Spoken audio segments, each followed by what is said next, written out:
अगर आपने पिछला पार्ट पूरा देखा है तो अब आप उस दरवाजे पर खड़े हैं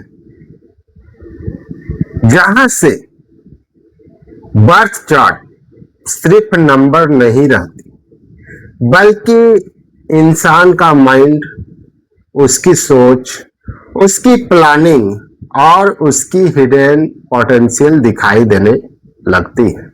लेकिन आज जो मैं बताने वाला हूं उसे सुनने के बाद आप शायद अपने परिवार, दोस्त, पार्टनर और खुद को पहली जैसी नजरों से नहीं देख पाएंगे, क्योंकि आज बात होगी लोसू ग्रिड की सबसे रहस्यमयी लाइन में से एक, 4-3-8 लाइन की। सबसे पहले एक सवाल, क्या आपने कभी ऐसे इंसान को देखा है जो बोलता बहुत कम है लेकिन उसके दिमाग में हर समय कुछ ना कुछ चल रहा होता है? वो हर सिचुएशन का एनालिसिस करता है, हर डिसीजन लेने से पहले हर पॉसिबिलिटीज सोचता है, कभी कभी इतना ज्यादा सोचता है कि एक्शन लेने में देर हो जाती है। ऐसा क्यों? क्या उसका दिमाग बाकी लोगों से अलग काम करता है? 4-3-8 आखिर है क्या? लोसू ग्रिड में 4-3 और 8 जब एक विशेष क्रम में मौजूद हो तो इसे 4-3-8 लाइन कहा जाता है। कई न्यूमरोलॉजी परंपराएं इस प्रकार की लाइन को अलग अलग अर्थों में देखती है। यहाँ हम इसे व्यक्तित्व की संभावित प्रवृत्तियों को समझने के एक ढांचे के रूप में देख रहे हैं, ना कि किसी निश्चित भविष्यवाणी के रूप में। यह लाइन अवसर, प्लानिंग, ऑब्जर्वेशन, लर्निंग और प्रैक्टिकल थिंकिंग जैसी प्रवृत्तियों से जोड़ी जाती है। लेकिन यही सबसे बड़ी गलतफहमी भी शुरू होती है। लोग क्या सोचते हैं? लोग सोचते हैं जिसके पास 4-3-8 लाइन है वह जीनियस होगा, हमेशा सक्सेस पाएगा, हर डिसीजन सही होगा। नहीं, ऐसा बिल्कुल नहीं है, क्योंकि लाइन पोटेंशियल देती है, रिजल्ट नहीं। रिजल्ट आपकी आदतें, आपका अनुशासन और आपके कर्म तय करते हैं। असली रहस्य अब ध्यान से सुनिए। 4 यानी स्ट्रक्चर, व्यवस्था, फ्रेमवर्क। 3 यानी लर्निंग, एक्सप्रेशन, आइडियाज। 8 यानी practical, responsibility, long term thinking. जब ये तीनों प्रवृत्तियां संतुलित रूप से विकसित होती है तो व्यक्ति अक्सर किसी भी सिचुएशन को दूसरों से अलग एंगल से देखने की कोशिश करता है। वह सीधे जवाब नहीं ढूंढता, वह रीजन ढूंढता है। मान लीजिए 2 लोगों को एक ही बिजनेस शुरू करना है। पहला सुबह उठा, वीडियो देखा और बिजनेस शुरू कर दिया।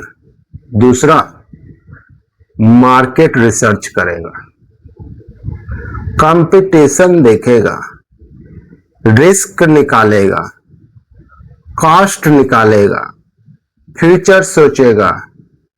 कई बार लोग उसे ओवर थिंकिंग कह देंगे, लेकिन वह अपने तरीके से रिस्क कम करने की कोशिश कर रहा होता है।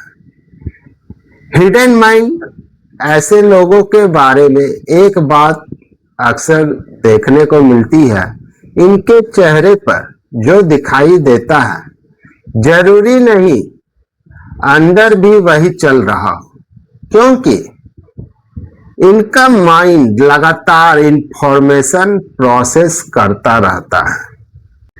इसलिए कई बार लोग इन्हें साइलेंट, रिजर्व या डिफिकल्ट समझ लेते हैं, जबकि वो सिर्फ ऑब्जर्व कर रहे होते हैं। लेकिन हर व्यक्ति अपने साथ एक चैलेंज भी लाता है।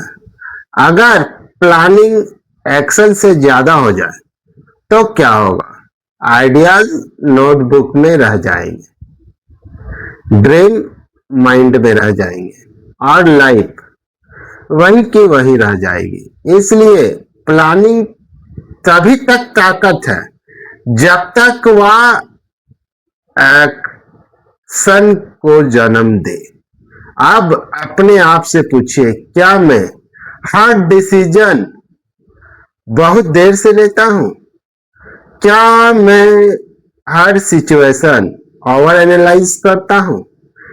क्या मैं परफेक्ट टाइम का इंतजार करते करते अपॉर्चुनिटीज खो देता हूं?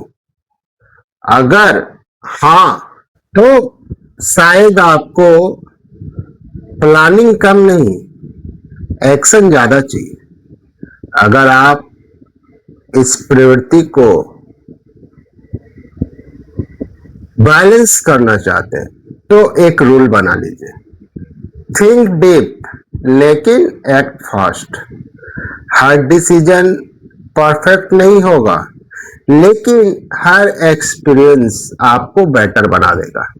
याद रखिए, दुनिया सबसे ज्यादा नॉलेज वाले को नहीं, एग्जेशन वालों को याद रखती है।